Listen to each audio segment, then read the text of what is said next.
We do have a quorum. Everybody has been able to make it with us tonight. And the public can email Mr. Pearson or myself. I'm watching my email too, if they would like to address the board.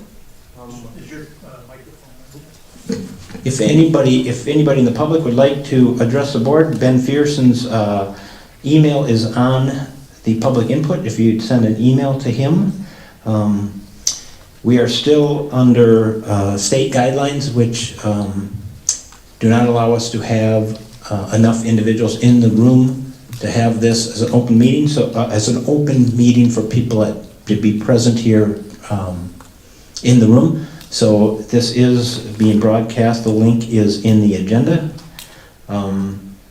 With that, we will stand for the Pledge of Allegiance. I Pledge allegiance to the flag of the United States of America and to the republic for which it stands, one nation, under God, indivisible, with liberty and justice for all.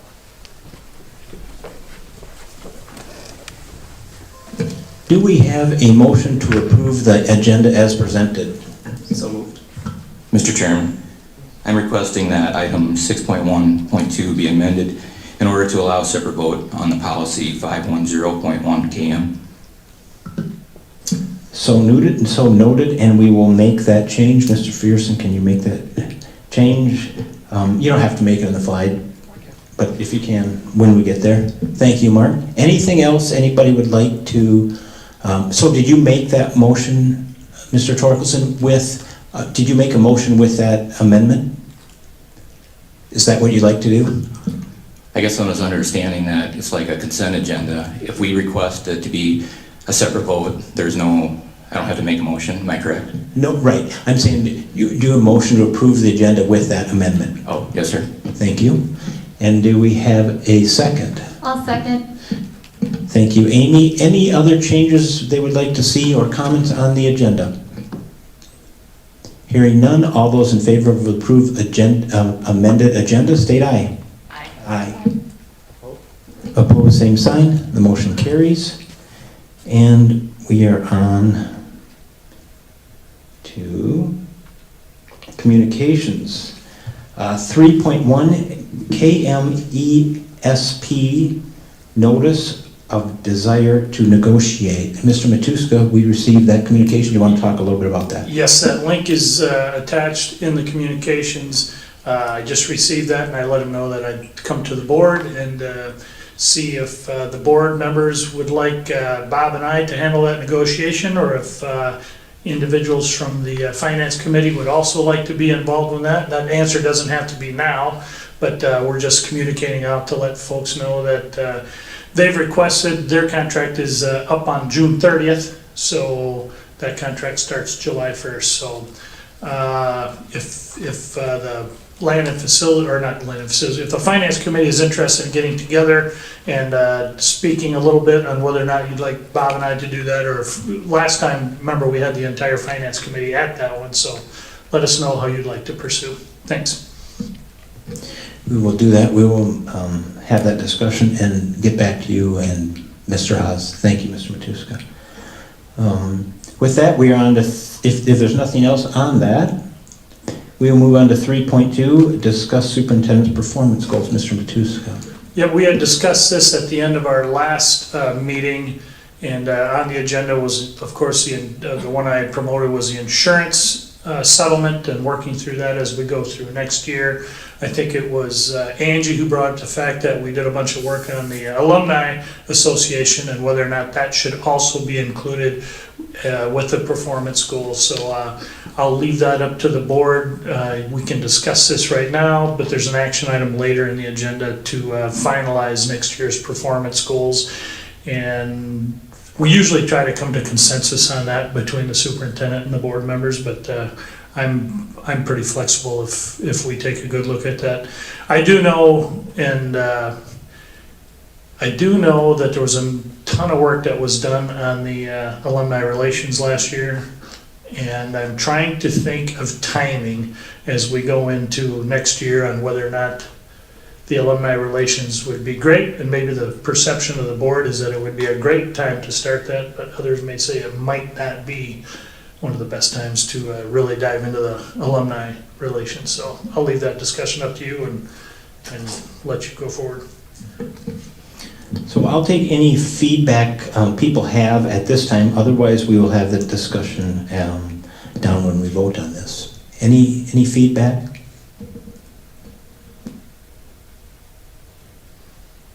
Okay, hearing none, we will have that discussion when we approve that, Superintendent Tusko.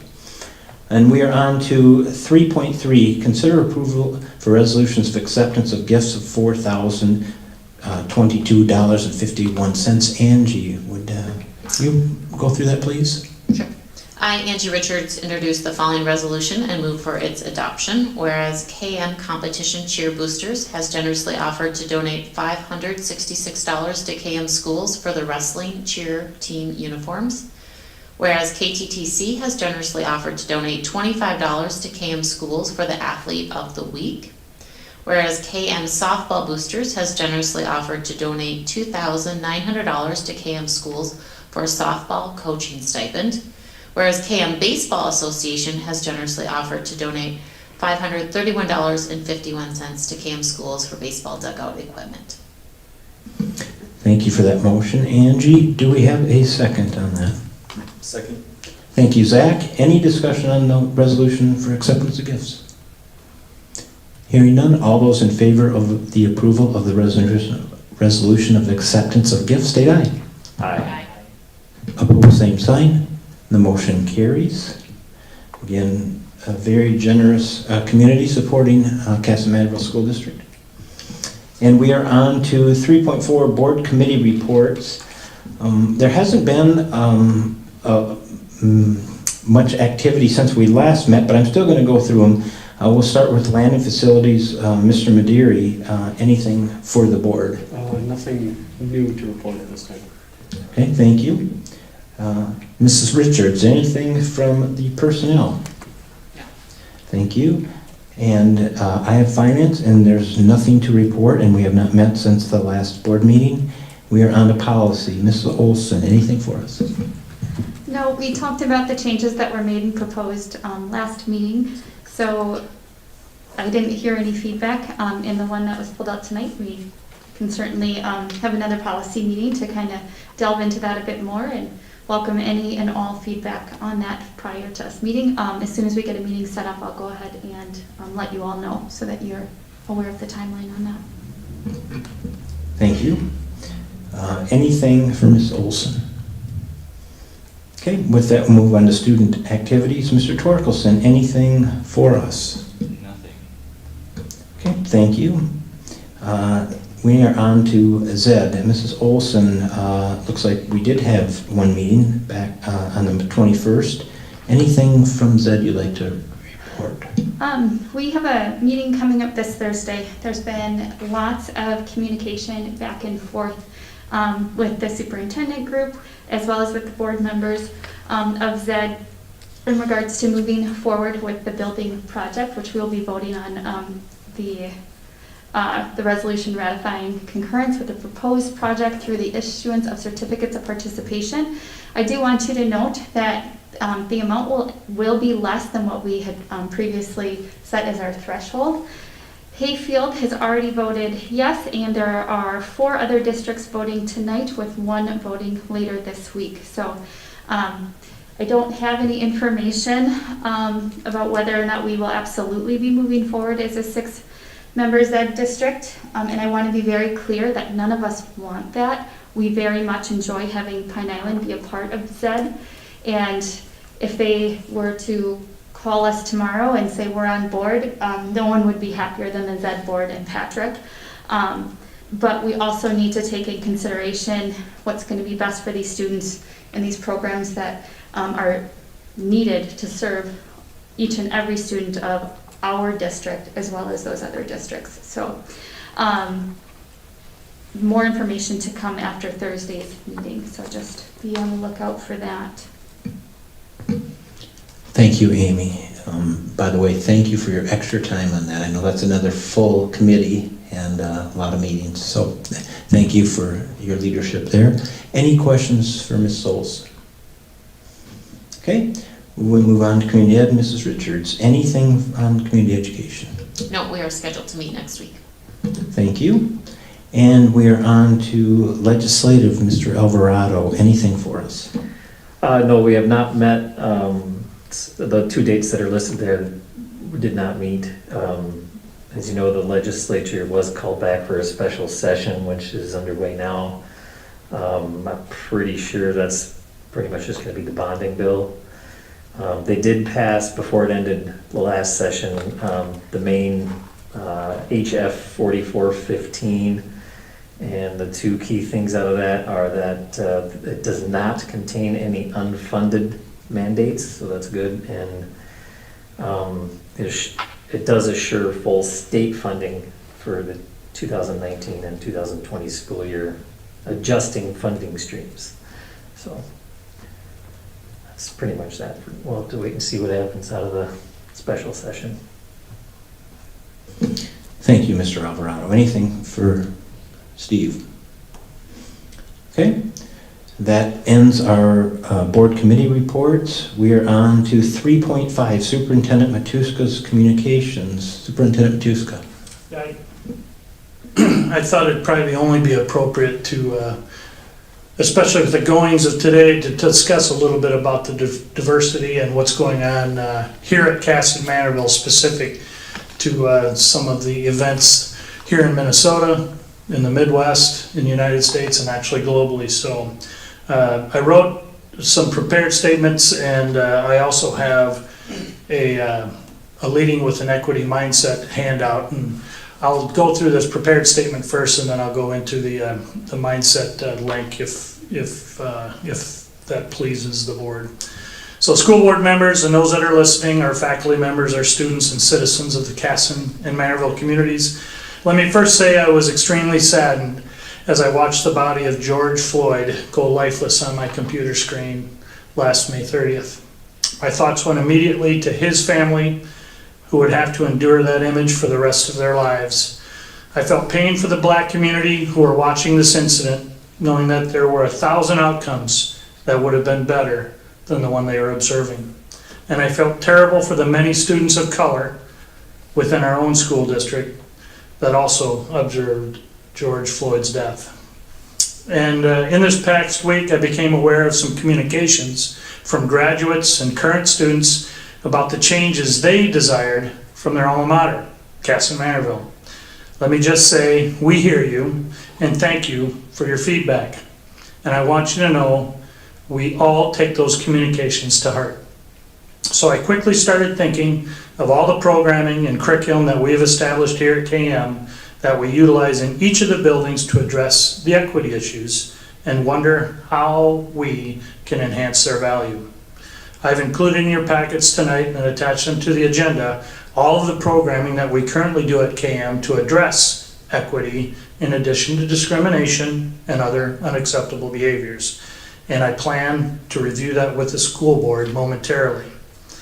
Yet as an administrative team, we knew we needed to do more. We've been meeting over the past couple weeks discussing our focus going forward as it relates to improving our equity mindset. And we reflected on all that we do as a school district to provide a safe and welcoming environment. And we each asked ourselves, are we doing enough? Or what else can we do to make this better for all of our kids? And after multiple meetings, we have developed some specific strategies that we firmly believe will make a significant impact on our students, family, and our community. Some may ask why we waited to provide a statement or acknowledge the death of George Floyd as a school district. For us, we needed to provide more than a statement. We were looking for data and diligently determining strategies that we knew would make a difference. We needed to provide our school and our communities an action plan. And please note, this list that we'll be looking at a little bit is certainly not all-inclusive. We will continue to look for additional ways to make sure all of our students learn more and feel safe and welcome at KM. as I mentioned, we are looking at the data. We are seeing some results from our senior exit survey this year and our 2-year out survey that are giving us an indication that we should be broadening our curriculum even more to meet the needs of our students. An example is this. As exiting graduates, 94% of this year's seniors are stating that they work well with people whose culture and background are different from their own. So how did we feel about that data as a district? We were pretty satisfied. 94% is a big number. We thought we were doing great, and we were proud of our programming and our curriculum. Yet, we recently received the survey results back from the 2-year graduates from KM, and they tell us a little different story. Only 58% believed they were well prepared at KM to be open to new and diverse populations. And only 55% believed they were well prepared to respect other cultures. This was tough to swallow. If we would not have started to survey our graduates, this is data that we never would have had. But we are data rich here at KM, and we are determined to utilize this data to make our programming and our curriculum more aligned to the equity expectations of our national and global society. Will there be challenges? Absolutely. Are we willing to meet our mission statement and be committed to excellence in all that we do, including addressing these inequities? We certainly are. As K-12 educators, we are the trusted leaders and role models to make these changes and create a diverse and inclusive workplace.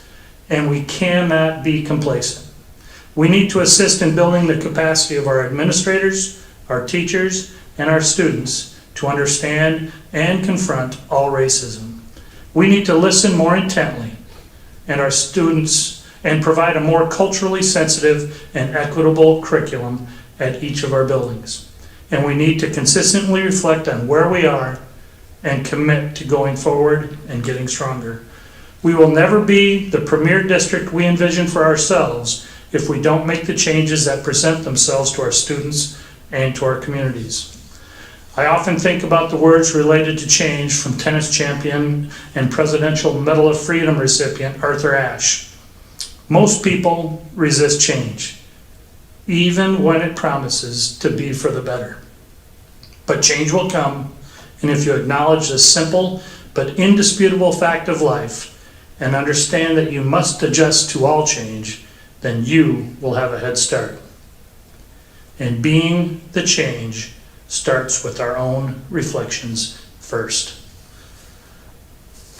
So if you get a chance, we can open up that leading with an equity mindset, Ben, and we can walk through. These are some of the things that I got to hand it to Kelly Braun, who came up with this template, and all the principals, the social workers, the counselors, and a number of other people who really helped out with putting down on the paper what we currently do. And these are a lot of the actions you'll notice have actually been in place for quite a while. But keep in mind that not only did we put together what we're currently doing, but the main focus of this was to see where we might have some gaps. And when you get to this end of the document, the real important thing isn't what we currently do, it's what we're going to do in the future. So as far as curriculum and student development, staff have been through training in all the programs below, and we'll start listing those. And some of you are very aware of them because your kids have been through them. And some of you are aware of them because you've been in the school district volunteering or doing some other things at the school too. But the second step curriculum in K through 4 actually was brought in 1998, and it's taught annually. And it's got 4 different units, and that's something that we work with pretty diligently every year. Our Comet Pride program, which is PBIS, that's been in since 2002, and it's a daily ongoing. And if you've been to the elementary school, you know that our kids are doing great things with PBIS. So practice respect and responsibility, remaining safe, include others, display a positive attitude, engage in learning. And this program was highlighted with a Promising Practice Award back in 2014. So we're pretty proud of our Comet Pride programs. Our monthly character trait study, Character counts, that's been in since 2002. That's the first Wednesday of every month by classroom teachers. It has comic pride lessons, and those lessons are also embedded across the curriculum. So those are the different areas that they focus on a weekly basis.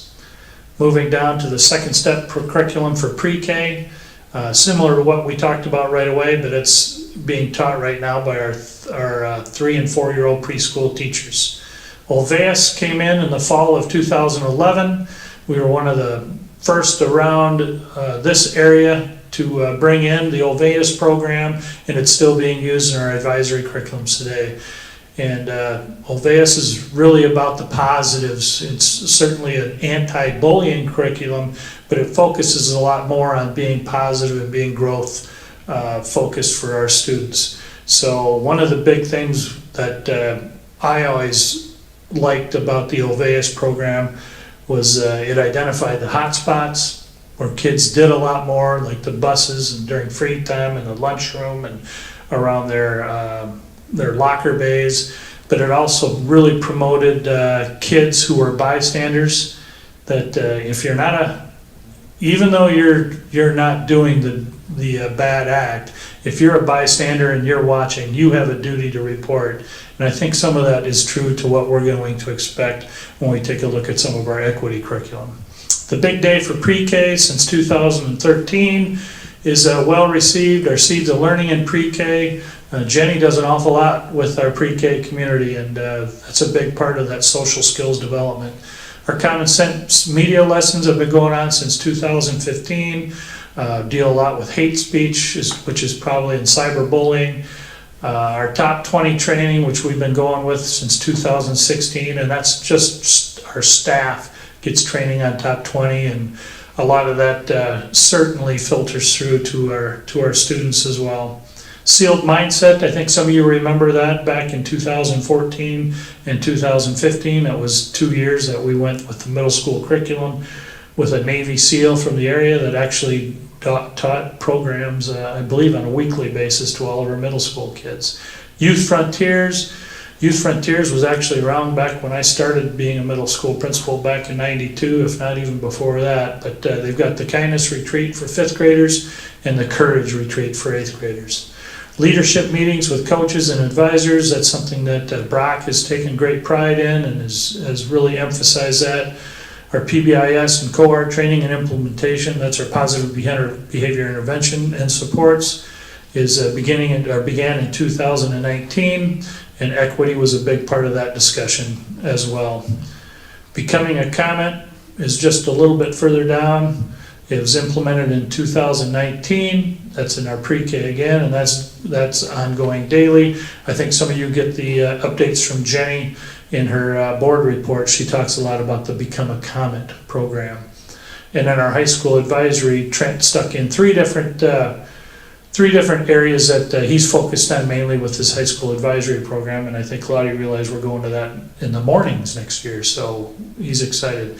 As far as professional development, as part of the new licensure requirements, there's 8 cultural competency elements, and the staff needs to continue those to get recertified, and those are the different areas. We actually had a group come in, and I'll talk about that in a little bit, but there's a lot of different diversity topics, I should say a lot of equity topics that are actually talked about in our professional development during that, but we look to expand that a little bit as we go forward.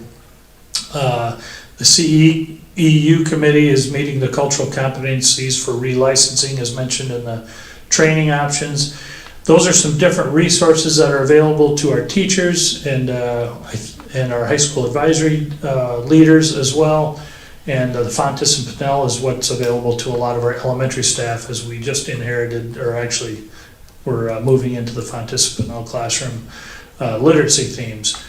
And our instructional material curriculum review, those are the different things that Kelly does when we get new curriculum in, and she tries to guide and make sure that learning has some diversity and some inclusion and language in it, so that we're assisting or trying to help out that need.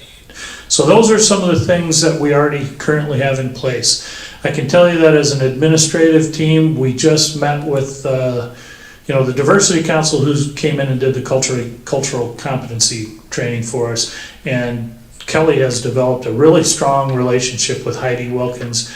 And when this came up, when we saw the death of George, we gave Heidi a call. I'm pretty sure we got a call into Heidi from Kelly not too long after that and said, what are some other things that we need to be doing? So Heidi actually came in last week, sat down with the entire administrative team, and we talked about some different things that we want to do and we're going to do as we go forward. And the first one is that Student Leaders Creating Change, and that's a SLCC. So you can read that it's a student leadership group is what it is, but they're going to dive pretty deep into a lot of the diversity and equity topics that are relevant, not just in Minnesota, but across the globe right now. You can see what some of their goals are, understand how our biases and prejudice lead to different forms of discrimination, learn how to properly prevent discrimination, and collectively work towards creating inclusive and welcoming spaces.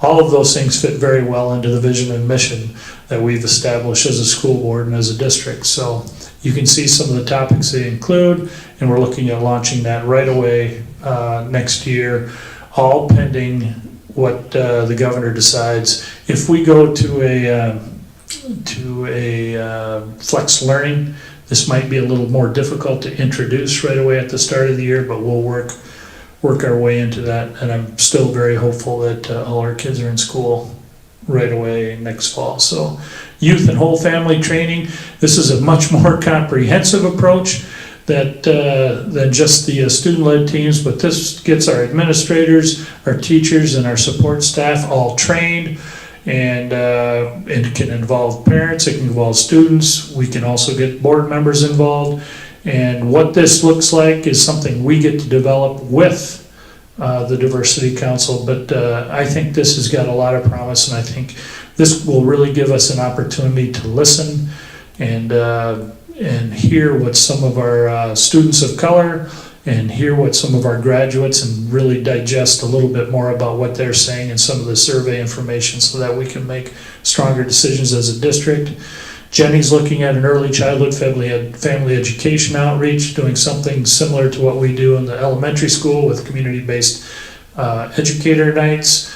I really think the policy committee is going to have their hands full here as we continue to look at and audit the policies that we have in place. And thank you, Ben, for listing all of them that certainly have an equity piece involved with each one of those. So I think we put those high on the agenda when we meet, even though we are all on a 3-year cycle, as you know, but these are some things that we can do to make sure that we're looking at this through the right lens.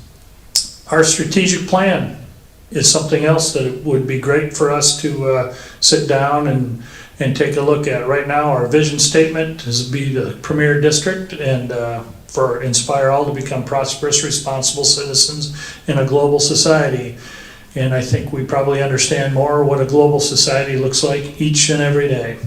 And our mission statement is committed to excellence in all that we do, and I really focus on that first bullet, and that's to nurture, respect, and value each person through a safe and welcoming environment. And we need to do the things as a board, as an administration, as teachers, as support staff, as a district, to make sure that all these kids are welcome. And the last one I put in there was to lobby for achievement and integration funding, and Steve, you'll have to assist us there as the legislative liaison, but we are one of the schools in the state of Minnesota that right now does not receive any integration aid, and we don't because we don't have a lot of students of color, which is one of the factors that allows you to qualify for that aid. Well, as we're finding out just from the survey results that we received, teaching our kids lessons on equity is important no matter how many students of color we have within our district. And I'm looking to see if maybe there's some other ways that we might be able to participate more in that achievement integration program. So I did notice down at the bottom, there's 4 ways that a district can be eligible, and one I've got to do some research on is that voluntary bullet at the bottom, where the district participates voluntarily when geographically feasible. Participation must be approved by MDE, and I don't know if that means that we, some of the districts that have integration aid, that are the primaries, are like the Rochesters and the Owatonna, but then all the school districts that have a common boundary also qualify for that aid. Well, we don't have a common boundary, which means we don't get the integration aid, but maybe there's a strategy for me to voluntarily join in with a Rochester or an Owatonna so that we can get access at least to some of those same resources. So that's what we put together as an administrative team. I am committed to making sure that this is a direction that we need to go forward with as administrators. I'm thankful for the support of this board at all times for the decisions that we need to make as an administrative team. I'm hopeful that the teaching staff, and I'm assured that they'll be very responsive to this as well as our support staff. So there are things we can do, and these are just a few of the things that we thought of in the last couple of weeks. As I mentioned, this certainly isn't all-inclusive, and there's probably some other things that we're going to do to really assist in that. So thanks for giving me an opportunity to discuss this. I know Zach had emailed me earlier today and wanted to know if he could also address the board on this issue. So Zach, I'm going to turn the microphone over to you and give you an opportunity to address the group. Thank you. So, who all saw the letter or read the letter? Just want to raise hands, right? Just want to make sure. What they're addressing was specifically the systemic racism, white privilege, and black history that they want us as school district to teach, and nationwide. We'd like to educate the United States, of course, on our past. But as we all know, the winners of wars create the type of past. So it looks prettier than it was. So what you guys taught in school is a little, as the U.S. as a hero, when we have so much skeletons in our history. And so with everything that he's described, this is great. Equity is important. This is the overarching concept that we should start with, to be fair with each other and understanding culturally. But what's going on is a more racial issue. And they're thinking it's getting to this level because we aren't teaching about our past, and that that the education system should teach this. So I'm going to stick to my script to minimize my time, because you can go down a bunch of pigeonholes with this. So just going to go around with the U.S.'s history a little bit to now, just to get the idea, because let me just stick to the script. So everyone knows the United States has a history of discrimination for pretty much its entire life. Even when trying to make the U.S. Constitution, slavery was such a taboo that there was a clause specifically that told Congress they couldn't talk about it on the floor for 20 years. Tensions boiled up to this tipping point in 1860 when the Civil War broke out because 11 states took the election of an anti-slave president, Abraham Lincoln, as a, quote, hostile threat. We all know who won the war, and that all slaves set forth were free, but that didn't mean everyone was happy with the 13th Amendment, nor did it mean enforcers of the law enforced law. In fact, in much of the U.S., civilians had to take the law into their own hands. That's why lynching was such a common practice even after the Civil War. And this is just between 1882 and 1968. These stats are from the NAACP.org, that Mississippi, Georgia, Texas, the top lynchers, lynched about 1,605, and that's just with 3 states. And the blacks lynched accounted for 3/4 of the people lynched. Plus they suspect many more being unaccounted for. And in this time, Jim Crow laws dominated the South, which, for those who don't know, who are listening, Jim Crow laws were any of the laws that enforced racial segregation. And in that time, people of color were treated like second-class citizens. We're talking about schools, businesses, recreational centers, systems of transportation, all saying colored people aren't worthy to be in the presence of white people. Even after we fought and won a world war over white supremacy in 1945, we couldn't see our own hypocrisy back at home for another 20 years until the Civil Rights Act was passed in 1964. Although we teach this historic event as history, all of us, including me, have parents born before the Civil Rights Act was passed. Correct me if I'm wrong. Let alone grandparents who still find discrimination okay. And I remind you, vote for racist representatives and or tolerate racism, including in law enforcement. So to think racism is a thing of the past and that the color of your skin doesn't affect your everyday life is sadly incorrect. Now I'm going to move on to a little bit more touchy subject that some people find offensive, white privilege. So white privilege does not mean you have had everything handed to you on a silver platter, had it easy, and nothing you have was earned. You can be white and face other barriers to access and opportunities in your society, such as belonging to other historically marginalized groups like being a woman, being LGBTQIA, being non-Christian, being an immigrant or descendant of an immigrant, having a disability or low income status. White privilege does not mean you or your ancestors owned slaves, personally killed indigenous people and stole land, colonized half the world, or waged wars, but white people are part of a system that benefited from these actions, just as people of color were disenfranchised by these actions. We are not mindless slaves of history, but we are impacted by it, and we must learn and understand it in order to make sure we don't repeat it. And it's in this learning, I feel the education system must be responsible to represent America's past in an unbiased lens, showing even current history as disproportionately targeting and incarcerating low-income communities and communities of color in order to stop this pattern of oppression. We, the leaders of the school board, must take initiative and do the right thing and create a future of racial equity. That's all I have to say.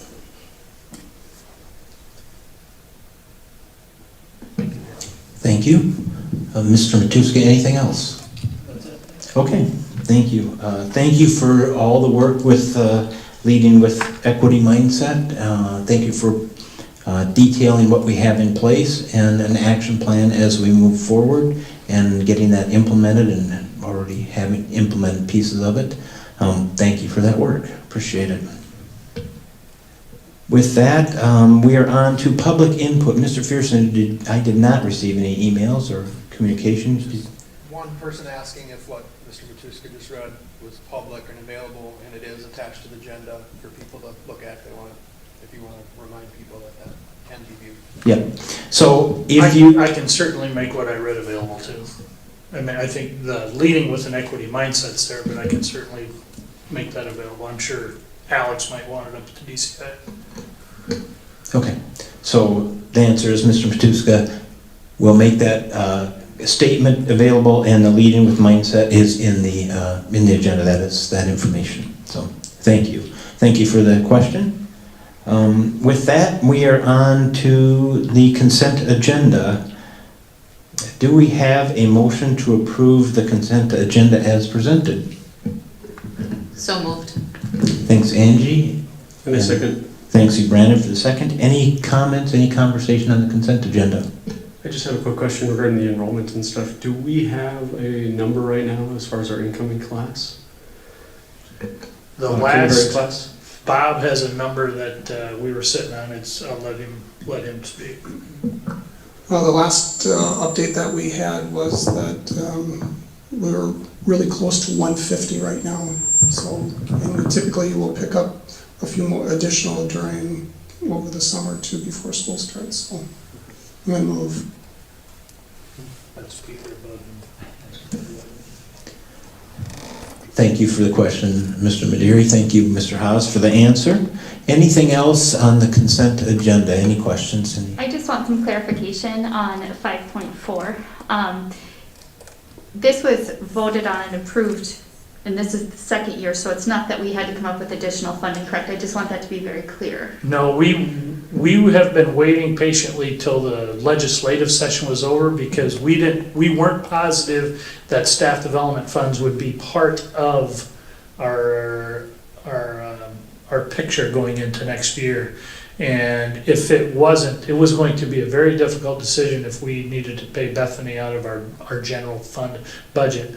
So as soon as we found out that the staff development funds were still going to be in place, Kelly spoke to the committee, and they were already prepped that this was going, because we've been on this for 2 years, and without a doubt they approved it, and all of the non-certified staff are going to have their strengths finder done, and they're pretty excited. There's a bunch of people taking, JJ just took his, so if you want to talk strengths with somebody, JJ's pretty fired up about it, so Mr. Responsibility, we call him now. Mr. Adaptability, excuse me, Mr. Adaptability. Okay, any other questions or comments on the consent agenda? Okay, hearing none, we have a motion and a second, so all those in favor of approval of the consent agenda, state aye. Aye. Opposed, same sign. The motion carries, and we are on to action items 6.1, our old business, 6.1.1, approve superintendent 2020 and 2021 performance goals. So this is our discussion opportunity for that. Any thoughts on those two areas, or if we should stick with one, or put some kind of percent on the, sorry. Can you remind us what the proposal was? Proposal, so that performance goal, we could put it all on the insurance that we have for when we had the storm come through, and we have all these different areas within the district that need special attention to be paid. As Mr. Matuska said before, you can only spend the dollar once, and there's going to be a significant dollar figure, definitely in the millions of dollars. And so the thought is that we focus that performance package on successful utilization of those dollars, and implementing those in throughout the district. The second piece of that, or the second piece that we have a question on, is with the reaching out to alumni and the alumni relations, and should there be some factor on that. And Mr. Matuska did bring up that with the current state of the state and education and questions about COVID, is this the right time to be rolling out the alumni relations and putting a performance goal on that when there isn't, how would I say it? There isn't a way to gauge that if school doesn't doesn't start on time or in the classroom, or is this really the right time to engage those alumni? So that would be the concern with putting some part of that performance goals on that. So I'm just looking for some input from the board here.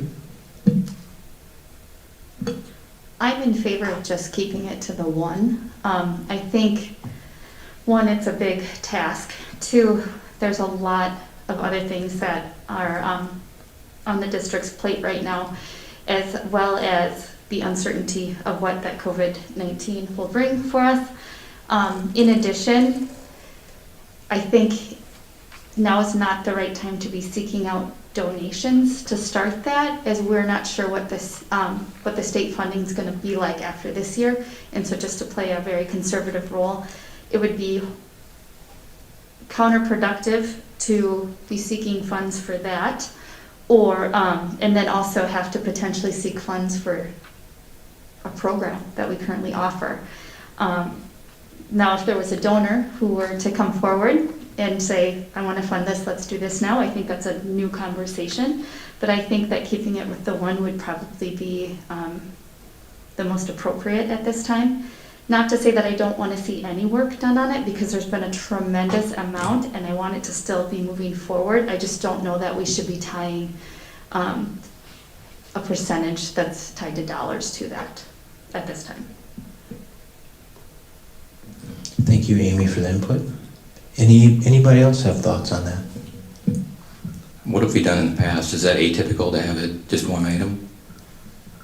I think we've varied it over the years. I think Superintendent Matuska may be the only superintendent in the state that actually has a performance. Part of his package is he has to perform some, there's some things. So we varied that over the years to answer your question. So I think it's up to us what we want to do there. Well, was it a matter of funding? That's the goal we set for him, or was it more involvement? So are you talking about the insurance dollars? Describe the two we're talking about. The insurance. Yeah, so the first, again, is, so when we had the storm come through last year, we had a very significant hail damage here throughout the district-wide. And so we need to make sure that we're managing each of those projects and those dollars that are coming in, and they will be in the millions of dollars. They're going to be, and how each of those projects are sequenced, and how well they're done in managing those. And so we'd be asking Superintendent Matuska to take the lead on that. So for the district, and that would be his performance. That would be his pay for performance piece this year. The second piece that we could add into that is, as Angie had brought up before, alumni relations. And we did a tremendous amount of work reaching out, putting together a format to reach out to our alumni and start connecting. And a lot of colleges do that. You see that at a lot of colleges where they reach out to their alumni, keep them up to date. They have access to their information to contact them, to put out information about the district, what's going on in the district. Really positive information. And but is that the right time to implement that now? I see. So which one do we want to focus on for sure? And then which one are we adding? So we will clearly put a high percentage on the insurance and the millions of dollars that we can only spend once that come in. And the question is, do we want to put any of that percentage on the alumni relations, or do we want that alumni relations to just be part of the expectations that we have for Superintendent Matuska? And as the year rolls on, if things go well, we roll it out quicker. And if things, if with COVID don't go as well, then we may stagger that rollout. And so putting, that would be my concern, would be putting some performance goals on that, and then things happen that are beyond Superintendent Matuska's control, and we make the decision that we don't roll that out. We've tied his performance to that. Okay. Fair enough? Okay. Well, I don't see a problem with the adding alumni relations. I thought that was also including dollars. So there's dollars for the insurance, and then for the alumni relations, I still feel we can, if you're up to it, if you feel you're up to it, that they can still have alumni relations, building that even during COVID. I don't see any really big barrier just because of COVID. Did you want to tie dollars to that or percentage of his performance? And Yes, that's what I was leading to. Okay. So let me lay it out this way. So if things would not progress well on the COVID side, and we make that determination as a district or as a board to say, hey, this isn't the right time to run out alumni relations, even though they're working on it, we say we don't roll this out because you only get a chance to roll it out once. And we say this isn't the right time, and we've tied his performance to that. Is this board going to come back, or the new board next year, we're coming into election year, going to come back and hold him responsible financially to that? Does that make sense? That's where I have concern. I think that, my opinion is we trust Mr. Matuska to keep moving forward with the alumni relations, but in the current situation of with our pandemic, that we don't tie financial percentage to it. Thank you, Angie. Yeah, I would agree with Amy and Angie and stuff at this time that that piece of it and stuff isn't tied to his performance evaluation. Thank you, Brandon. Mark or Steve, any comments? I agree that just the one would be appropriate at this time. I agree with Angie and Steve. I can assure you, if the timing comes up, we're gonna get that alumni relations out, because it's fresh, it's still key, and there's some people that are interested in getting involved, and I don't want that to go away, so I'm pleased that it's not part of the performance package, but I am also pleased that we're still gonna run with it if we deem it possible. Okay, thank you, Mr. Matuska. Thank you, board. So I will ask for a motion to approve Superintendent Matuska's 2020-2021 performance goals to the insurance, to fiscal responsibility and management of the insurance claims from last year's hail damage. Do I have that motion? So moved. Thank you, Mark. In a second? I'll second. Thank you, Steve. Any discussion on that? Hearing none, all those in favor of approval of that motion, state aye. Aye. Opposed, same sign. The motion carries. And we are on to 6.1.2, approve the second reading of the listed school board policies, which this is the second reading, so we will vote on this entire group as one package. Again, leaving out the one that we pulled early that will be next. So, do I have a motion to approve the listed school board policies? So moved. Thank you, Steve. And second? I'll second. Thank you, Amy. Any discussion on those policies?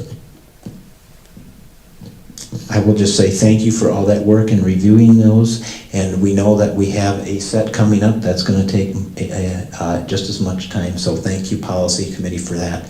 We have a motion and a second. All those in favor of approval of the listed school board policies, state aye. Aye.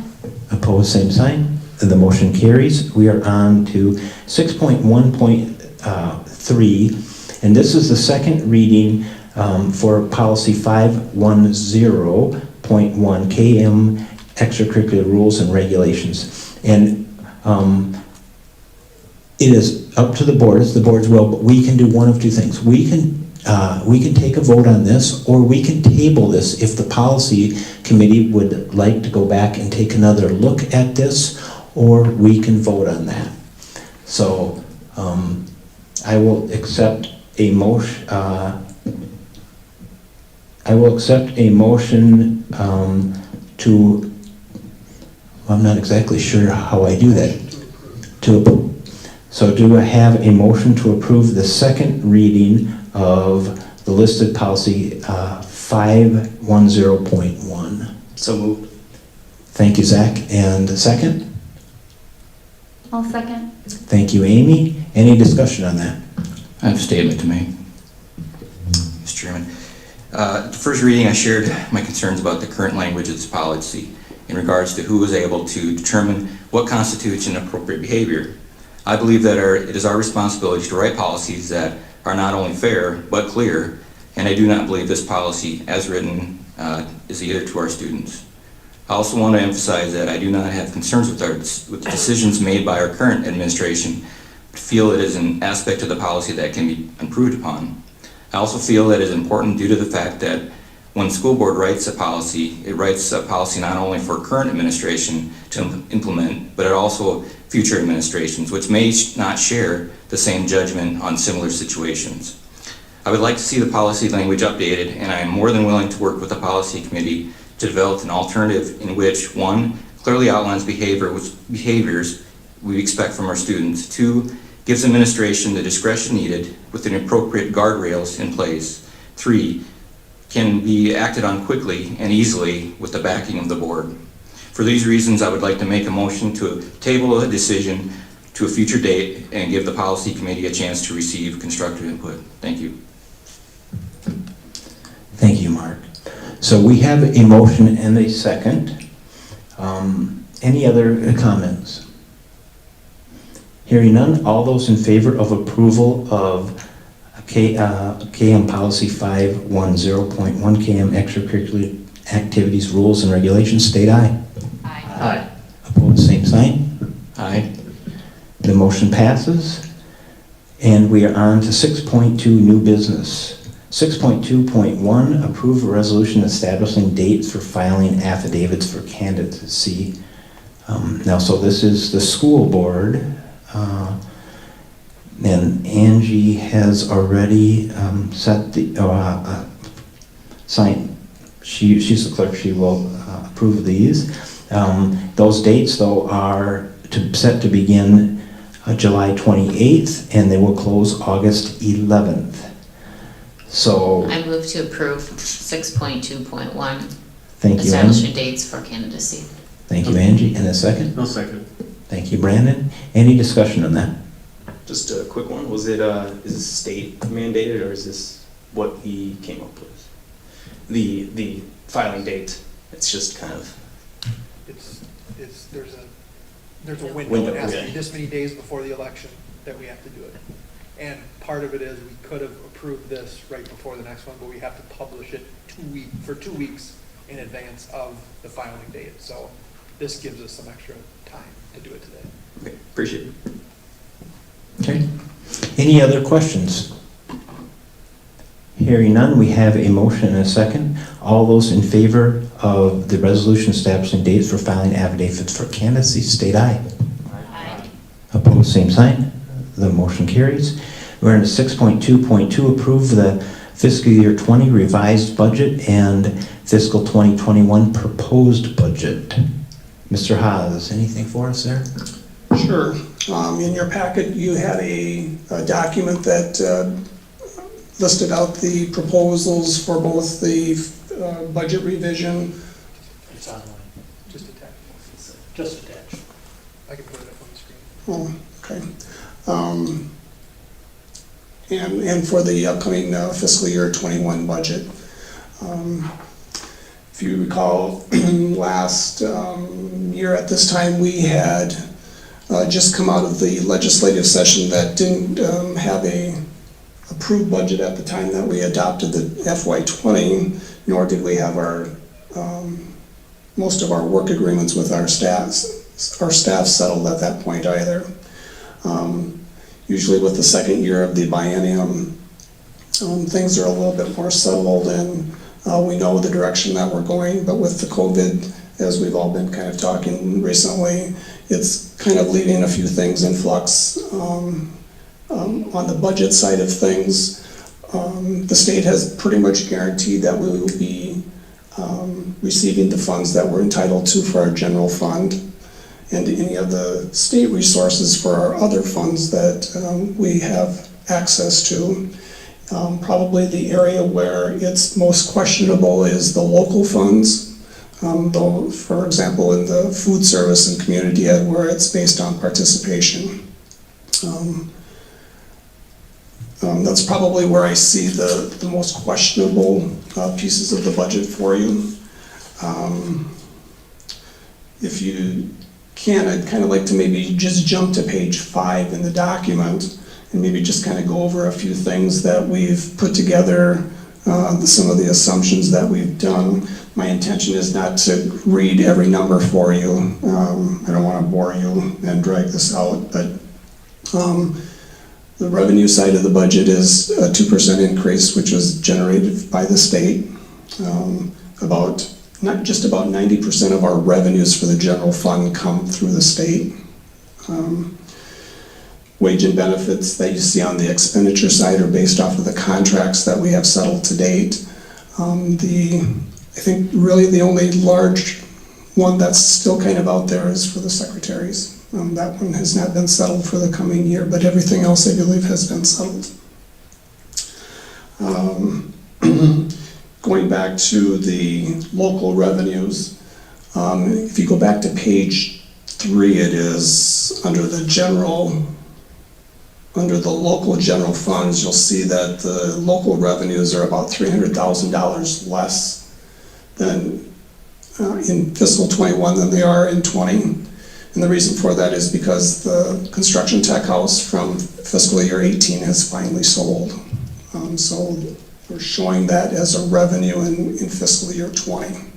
So it'd be nice to actually have that off the books and not having to deal with that on an annual basis. And starting on page 6, we kind of go into the expenditure side of the budget. I changed it up a little bit this year. The grid on the bottom is basically kind of the MDE format. If you happen to go out to their website and look at the expenditures, you'll see these major categories broken down in that fashion, so I thought I'd put the budget together similar to that. One thing that I would like to point out, again, this goes back to the CT house from fiscal 18. Under the 200 program series, you'll see that there's that $300,000 under the expenses in FY20. Again, that's just referencing those expenses for that house being reported in fiscal year 20 as well. And then jumping down to the 700 series, you'll notice that there's a $230,000 notation there as well. Last fiscal year, we purchased 3 used buses. And so that's accounting for why the expenses are somewhat higher in fiscal 20 than they are showing up in 21. And again, if you have any questions as we're going through, make sure you just hop in and ask. Mr. Haas, quick question on that 700 series then.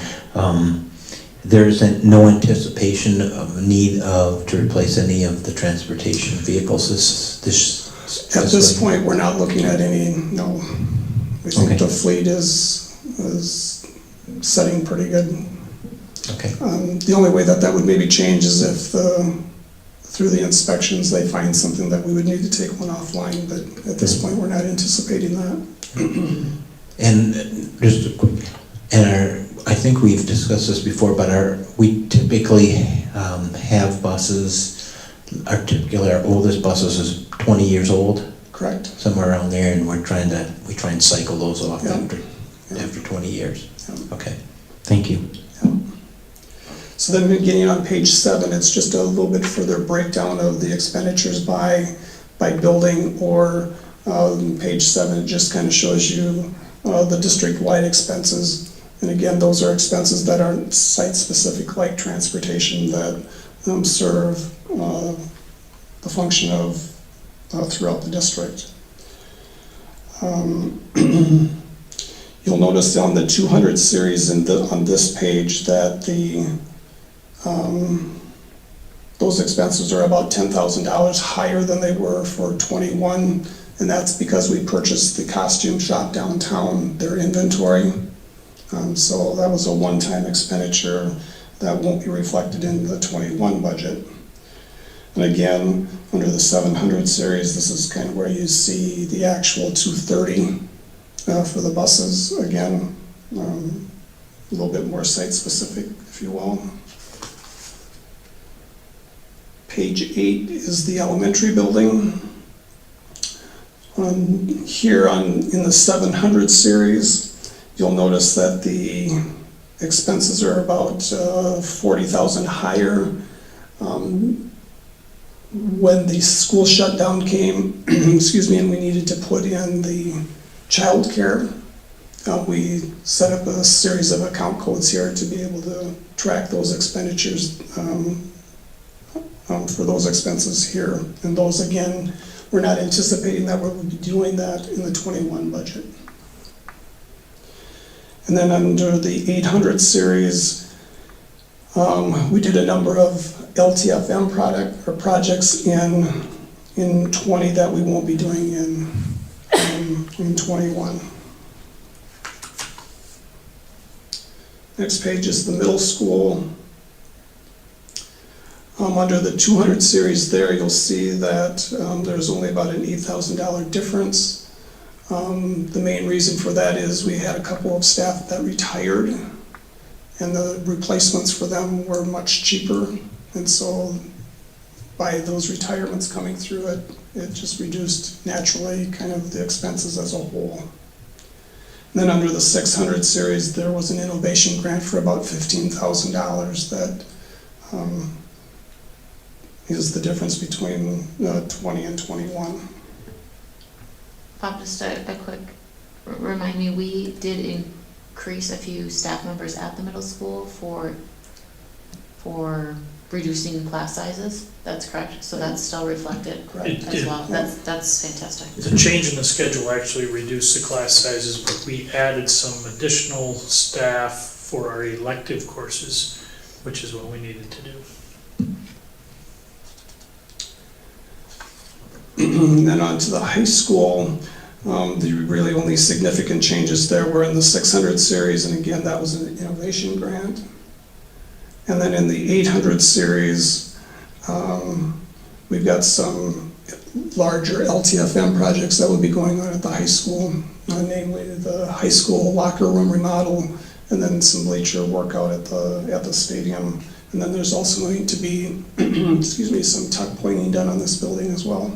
So.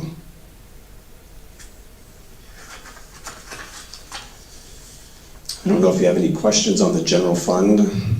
Again, I don't really want to read a bunch of numbers to you. I think you've got questions, make sure you reach out and we can try to get those answered for you.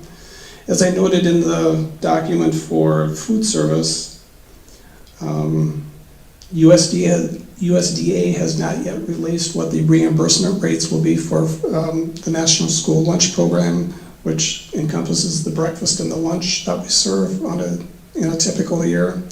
Until such time that we get those rates. In visiting with Tahar, we didn't want to set our rates until we know exactly what was happening with those.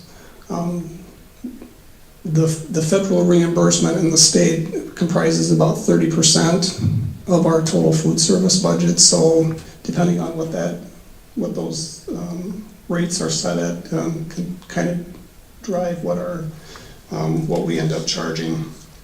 The full pays. Community ed, it's kind of a big question as to whether or not, if school doesn't start, what does that do to the preschool programs? Again, the majority of the community ed revenues are coming from fee-based services. Excuse me. And so as time continues to roll forward and we learn more about what the coming year will look like, we'll continue to monitor and bring forth some budget adjustments for community ed as time goes on here. Debt service basically is you've got the repayment schedule on our bonds. That pretty much is determined by the state at the state level once we do our votes to put those bonds in place. Just to note there that last February was the last payment on the elementary dehumid project. So we've got one less bond issue on the books heading into 21. The internal service fund is our fund where we pay our retiree benefits. That's part of the teacher contract. That basically provides for retiree health insurance for 90 months after they sever their employment with the district or until they reach age 65, whichever comes first. Currently, it's about $100,000 per year. I'm anticipating that at the end of the fiscal 20 budget that we may have a large enough surplus that we may be able to transfer some dollars back into that internal service fund to be able to help prop that up a little bit for future use and for some future commitments that we have coming. Construction fund, we're pretty close to utilizing all the funds that we've have in left from the 2018 bond sale. I'm guessing that at that point, at the end of 21, that should all be utilized by then. So Then the last page is basically the summary of, for the projected fund balance. You'll notice that starting with the fiscal 20 budget cycle, our fund balance was 1.5 million. We're anticipating that at the end of 21, that'll be at 1.6. As I just stated, for FY20, I'm anticipating that $15,000 excuse me, will be somewhat larger than the 15. The numbers that you see here are budget numbers, they're not actual expenditures. We'll update the 1920 column once the audit is finished and we've closed the fiscal year out. Bob, as a percentage, what is the 1.5 million? I believe it's about 8 to 9%. Which is part of this. Yeah. A little bit. I don't know if you have any other questions. I think what's worthy of note is the revenue increase down in the bottom for 21, 22, 22, 23, and in all anticipation, we're looking for that revenue to be flat. And when that goes flat, you see what happens to the budget, the undesignated expenditures. We start going a little red up top. Have we been given any insight from legislature what those future years would look like? We're just making assumptions based on market conditions that... They're gonna check for tax revenues, I'm sure, to see what it looks like before they start designating what they're gonna spend next year. Those have been stellar.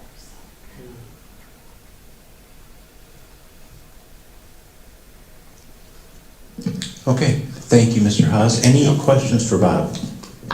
When I was looking at this earlier too, I think it's always interesting to note, I think the perception that Kasson-Mantorville is growing so much, but when you look at the number of student increases, when you say, okay, we had 4 students increase, we know that we've been flat for essentially the last 5 years. And again, I think always that the perception is, oh, you know, Byron's growing so much, KM's growing so much, you see that, but we don't always see it reflected in our student numbers at the district. So I just thought that was interesting as I looked at this earlier today.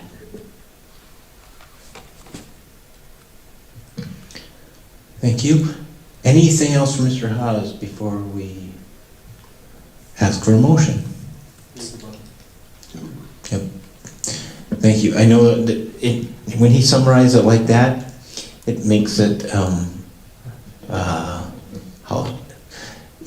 it puts it in layman's terms, but if you see the work that goes behind it, it's a tremendous number of spreadsheets, different spreadsheets in different tabs to make sure everything gets balanced out and it's actually accurate, and Bob is very, very precise with this, so thank you and appreciate all that work. So with that, do we have a motion to approve the fiscal 2020 revised budget and the fiscal 2021 proposed budgets? I'll make a motion to approve. Thank you, Angie. In a second? And I'll second.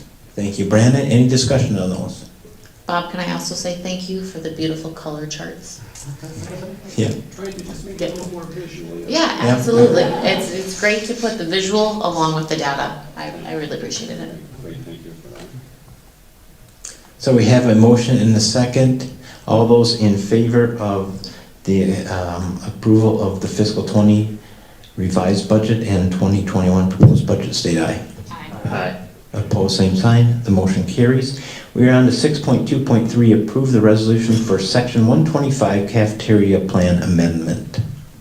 So with the COVID-19 pandemic, the IRS came out recently and is allowing employers the ability to amend their plan documents to allow staff who made elections for 2020 to make changes to those plans that they had made originally back in probably December. But now with the pandemic and them not working as much, for example, child care, if you're not spending all those dollars, they're going to allow you to make those changes. And this would allow our staff to be able to take advantage of that. So Thank you, Bob, for walking us through that. So do we have a motion to approve the resolution for Section 125 cafeteria plan amendment? So moved. Thank you for the motion, Amy. Thank you for the second. Steve, any discussion on that? Hearing none, all those in favor of the approval of the resolution, Section 125 cafeteria plan amendment, state aye. Aye. Opposed, same sign. The motion carries. We're into 6.2.4, approve the 10-year long-term facility maintenance revenue and expenditure plans. So this pretty much is similar to what you've seen in recent years. We've just updated it with plans that we've got in place for different projects as specified by the state. We've kind of gone through this with land and facilities and finance committees at different times of the year as we're making plans and changes and updates to it. So I don't know if anybody has any specific questions. I think we're familiar with it. Thank you, Mr. Haas. Do we have a motion to approve the 10-year LTFM revenue and expenditure plans? I move to approve. Thank you, Brandon. Second. Thank you for the second, Zach. Any discussion on those? Once again, thank you, Mr. Haas, for all the work that goes on behind the scenes to make that readable for us. With that, all those in favor of the 10-year LTFM maintenance revenue and expenditure plan, state aye. Aye. Opposed, same sign. The motion carries. We are on to 6.2.5, approve the sale of the fiscal year 2020 construction tech house for $349,000. Mr. Haas. We did have an offer and have a closing date. I believe it's around July 10th for this year's construction tech house. So that's great news. Very good. Thank you. Do we have a motion to approve the sale of the fiscal year 2020 construction tech house for $349,000? So moved. Thank you, Zach. In a second. I'll second. Thank you, Steve. Any discussion on that? Have we sold all existing tech houses then? We have, okay.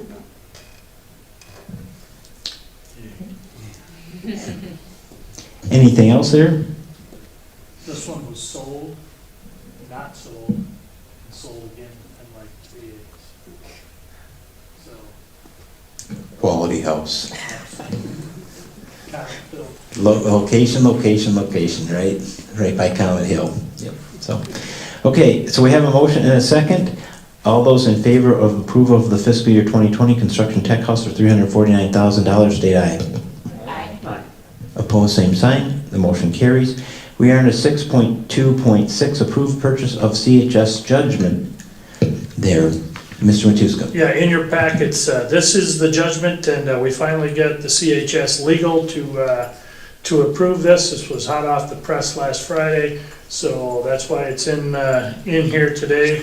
This is you agreeing to purchase that judgment for $50,000. The judgment is actually $98,519, not including the taxes that, or not the taxes, but the interest that's accrued probably since about 2012. So this is a big step forward in trying to obtain that 40 acres. So I'm strongly encouraging the board to purchase the judgment from CHS for $50,000. Do we have a motion to approve the purchase of the CHS judgment for $50,000? I move to approve the purchase of the CHS judgment. Thank you, Brandon. And a second? Second. Thank you, Mark, for that second. Any discussion on that? I just say thank you. I know this has been a lot of back and forth from administration to get to the point where we are today, but a future board is gonna thank us for, and you, for all the work that's being done here to secure this property. Thank you, Angie. Anything else? Hearing none, all those in favor of the approval of purchase of CHS judgment for $50,000, state aye. Aye. Opposed, same sign. The motion carries. We are on to 6.2.7, approve the CHS naming rights agreement. Mr. Matusky. As part of our discussions with CHS, and I think some of you have seen it before, they've donated $100,000 previously to a school along Interstate 90, and they really are trying to get into school districts and try to encourage a new workforce for them and get involved in agriculture. And they were very excited that we own the 28 acres north of the soccer fields already. So they're going to be involved in assisting us with the curriculum. And I think if you remember, we talked about this last month as well, and the DCI wrote a little piece on it. But involved with this as well as they will help manage the 28 acres up on the north side, and they'll be our kind of our sole proprietor of that land, so give us guidance on what we should do and if they've got some other ideas. So this is exciting for me, this is exciting for the district, and this will go through June of 2025. For the remaining acres, will we still rent that out to a farmer for? This is for the 28 acres we currently own just north of the soccer diamonds. And we put it in here that it's between 25 and 28 acres, I believe, because remember Zed might be taking a few of those acres. So that's why we weren't as specific with that 28 as we were previously. So we're excited about this. Thank you, Mr. Matusky. So do we have a motion to approve the CHS naming rights agreement? So moved. Thanks, Zach. And a second? Second. Thanks, Angie. Any discussion on the CHS naming rights agreement? Yeah, I just have they mentioned any kind of thoughts of what kind of benefits they'd be looking to bring into the students with this? That's the new discussion now, that we could get through all the legal jargon, and Trent is speaking with Mrs. Pagel here soon, and together we're going to say, we still determine the curriculum, but how can they add value to that curriculum is one of the next steps, and maybe even getting the kids and FFA a little more involved with some of the activities out there on the farm land would... Maybe some internships or something like that? That would be fantastic if we could get that working. Maybe Jamie Swickerath, our career navigator, might get involved with some of those discussions too. So she's doing some great things for us. Thanks. That's a good point. Thank you, Steve. Anything else? Any other questions on that? Comments? Hearing none, all those in favor of approval of the CHS naming rights agreement, state aye. Aye. Opposed, same sign. The motion carries. We are on to 6.2.8, approve the ZED resolution ratifying concurrence with a proposed project through the issuance of a certificate of participation. Mr. Matusky, you want to, or Yeah. Amy, One of the concerns as we went through this resolution was whether or not we would put ourselves at any liability risk.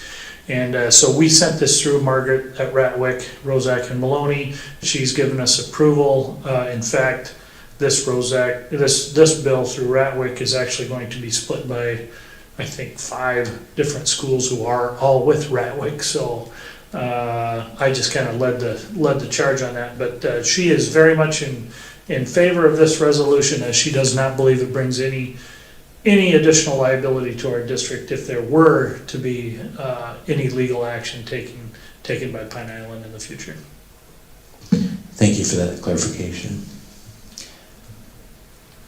Do we have a motion to approve the ZED resolution ratifying the concurrence with the proposed project through the issuance of certificate of participation? So moved. Thanks, Amy. And a second. Second. Thanks, Angie. Any discussion anybody would like to have? Hearing none, all those in favor of the approval of the ZED resolution ratifying the concurrence with a proposed project through the issuance of certificates of participation, state aye. Aye. Opposed, same sign. The motion carries. We are on to 7.7 informational items. 7.1, next regular school board meeting, Monday, July 13th, 2020, here in the community forum room. 7.2, the next special school board meeting is 6 p.m. Monday, August 3rd, already in August, here in the community forum room. And then the following regular school board meeting will be Monday, August 17th. Any? Not be here the 17th of August. Okay. Thank you for the heads up early. Anything else, Mr. Matusko, would you? I think one factor that I overlooked today, and I never thought about it till today, even after we've had a number of closed board meetings, is that when somebody does wish to provide input at the meeting, our school board has policy in place that says you must live in the district, you must state your name, you must state your address, and then state that. So I think it might be reasonable to ask Ben if he could provide for us who that comment came from, just for the record, so that we've got who wanted that. It was a request for the document, it wasn't necessarily a comment. I mean, I can say the name if you'd like. I think that would probably be good. It was think- Peter Foley, and he does it. Perfect. Okay. Thank you, a good point, and I missed that, that's my fault. I should have had that in place Yep. 3 I months should've- ago when we did this, because the only way you can speak in an open forum at one of our meetings is if you're a resident of the district, so. Thanks for catching that, though. Anything else any board member would like to bring up before we adjourn? Yeah, I'd just like to touch on, what Zach brought up and what maybe we can do as a board to help support any adjustments we need to make to the curriculum. Like, for example, I'm not from Minnesota, so I didn't know about the 3 gentlemen that were lynched up in Duluth until like 2 years ago, right? So it wasn't really common knowledge, but just things like that, I have no idea, how much in depth we get to that here in the district, or just, native populations and things like that. So I'm just looking what kind of support we can give you as a board to, go into this brave new world that we're moving into. Yeah, I think that's very welcome that there's people that would want to get involved with that, especially with some of that curriculum development. I would say that we probably don't celebrate Black History Month like a lot of different districts do, and that might be where some of those social studies lessons and some of those things that were actually brought up can be integrated into our curriculum, and that it actually is something that I know the principals are focusing on right now. Over the summer and starting, high school PLCs met this morning, and I know this was on their agenda. So I know it's going to be enacted, and I know there's a lot of people pretty intrigued at what we can do to open up some doors and open up some minds to a lot of these equity issues. So I appreciate that, Steve. If you've got other things that you have to offer or things that you think might be of value, please get those to me, and I will be really happy to get those to the administrators in each of the buildings so that they can share those ideas. And I know there's staff members that are going to start doing a lot of their research now and over the summer months and reading books. And I know I'm looking at tackling a couple books this summer myself, and even starting to gear up for what direction we go with our admin theme and admin series next year. So it only makes some sense. So in fact, I've got some friends of mine who are already emailing me unprovoked a number of books that they think are appropriate for school leaders. So I'm pretty excited about it. Thank you, Steve. Thank you, Steve. Anything else anybody would like to, before we adjourn? Okay, hear none. Do we have a motion for adjournment? So moved. Thanks, Steve. And a second? Second. Thanks, Zach. All those in favor of adjournment, say aye. Aye. Aye. Thank you all. Meeting's adjourned. Have a great evening.